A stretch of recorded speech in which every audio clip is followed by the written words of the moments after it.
মুস্তাফিজকে আইপিএলে খেলার জন্য বাংলাদেশ ক্রিকেট বোর্ড ছাড়পত্র দিয়েছিল 30 এপ্রিল পর্যন্ত। এখন সেটা একদিন বাড়ানো হয়েছে 1 মে পর্যন্ত, যার ফলে চেন্নাই সুপার কিংসের হয়ে আরও একটা ম্যাচ বেশি খেলতে পারবেন ফিজ, এবং তারপর তাকে দলের সাথে যোগ দিতে হবে। কারণ 3রা মে থেকে জিম্বাবুয়ের বিপক্ষে বাংলাদেশের 5 ম্যাচে টি20 সিরিজ শুরু হচ্ছে, সেখানে তাকে খেলতে হবে পুরো সিজনের জন্য। আইপিএল এর পুরো সিজনের জন্য বিসিবি তাকে আসলে ছাড়বে না।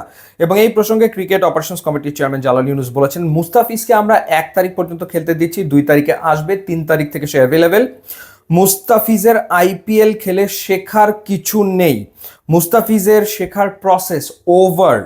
বরং মুস্তাফিজের থেকে শিখতে পারে আইপিএল এর অনেক খেলোয়াড়, এতে বাংলাদেশের কোনো লাভ হবে না। এরকম একটা স্টেটমেন্ট দেওয়ার পর বাংলাদেশের স্বনামধন্য কোচ, কুমিল্লা ভিক্টোরিয়ান্সের কোচ সালাউদ্দিন, তিনি সামাজিক যোগাযোগের মাধ্যমে অট্টহাসির একটা ইমোজি দিয়ে লেখেন, এর চেয়ে ভালো কিছু আশা করা যায় না। বুদ্ধিদীপ্ত চিন্তাভাবনা সর্বকালের সেরা জোকস, আল্লাহ মাফ করো। অর্থাৎ বিসিবির এই সিদ্ধান্তকে কটাক্ষ করেছেন সালাউদ্দিন, এবং জালাল ইউনুসের যে স্টেটমেন্ট সেটার সাথে তিনি কোনোভাবেই একমত না। আকরাম খান এই প্রসঙ্গে কি বলেছেন সেটা জানার আগে আপনাদের একটু জানিয়ে রাখি যে এখন খেলা দেখা আরও সহজ হয়ে গিয়েছে।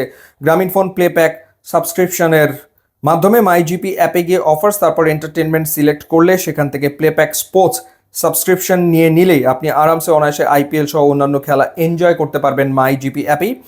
এছাড়াও প্লেপ্যাকের অন্যান্য সাবস্ক্রিপশনের মধ্যে রয়েছে প্লেপ্যাক বাংলা, প্লেপ্যাক কম্বো, প্লেপ্যাক সুপার, যেখানে আপনি একসাথে 8টি ওটিটি প্ল্যাটফর্মের অ্যাক্সেস পেয়ে যাচ্ছেন এবং পছন্দ মতো মুভি সিরিজ দেখতে পারবেন আরামসে। আকরাম খান কি বলছেন?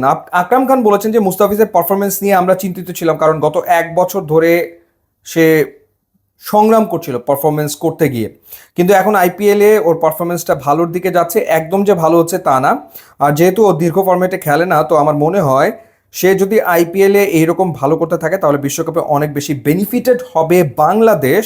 তো এই জিনিসটা চিন্তা করতে পারে বোর্ড। তারপরও পুরো ব্যাপারটা হচ্ছে টিম স্টাফ ও যারা জাতীয় দলের সিলেক্টররা, তাদের সিদ্ধান্ত।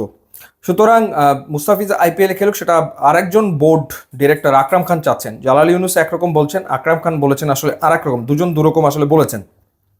মুস্তাফিজ এখন পর্যন্ত 5 ম্যাচ খেলে 10 উইকেট নিয়ে হায়েস্ট উইকেট টেকারদের তালিকায় 3 নম্বরে আসলে রয়েছেন।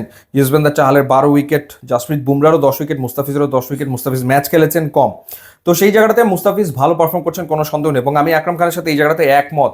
সবশেষ শ্রীলঙ্কার বিপক্ষে যে সিরিজটা মুস্তাফিজ খেলেছেন, 3 ম্যাচে 131 রান দিয়ে 2 উইকেট নিয়েছিলেন তিনি, যেখানে তার ইকোনমি রেট ছিল 10.91।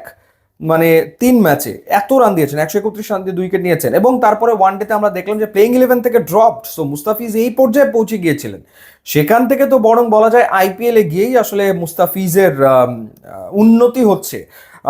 চেন্নাই সুপার কিংসের টিম ম্যানেজমেন্টের সাথে কাজ করার ফলে, কিংবা তাদের যে প্ল্যানিং, সেই প্ল্যানিংটা ঠিক মতো এক্সিকিউট করার ফলে মুস্তাফিজ উপকৃত হচ্ছেন। তার বোলিং ভালো হচ্ছে, বা তিনি আসলে উইকেট নিতে পারছেন। এরকম উইকেট তো তিনি আসলে আগে নিতে পারছিলেন না, গত 1 বছর ধরে তিনি তো নিতে পারেননি। সেই জায়গাতে মুস্তাফিজ আসলে উপকৃত হচ্ছেন। সো বিসিবির দিক থেকে তারা খুব কনসার্ন যে প্লেয়াররা যেন আসলে ফিট থাকে, ফুললি ফিট থাকে, তারা যেন ইনজুরিতে না পড়ে যায়। সামনে যেহেতু ওয়ার্ল্ড কাপ রয়েছে, সেই কারণেই আসলে জালাল ইউনুস এরকম একটা কথা বলেছেন। সো ফিজের এই ব্যাপারটা নিয়ে আসলে আমরা দেখলাম যে বোর্ডের ভেতরেই দুটো ভাগ রয়েছে। আকরাম খান বলছেন একরকম, জালাল ইউনুস আর একরকম বলেছেন। সো সেই জায়গাটাতে আসলে মুস্তাফিজ তিনি চলে আসবেন এবং দলের সাথে যোগ দেবেন।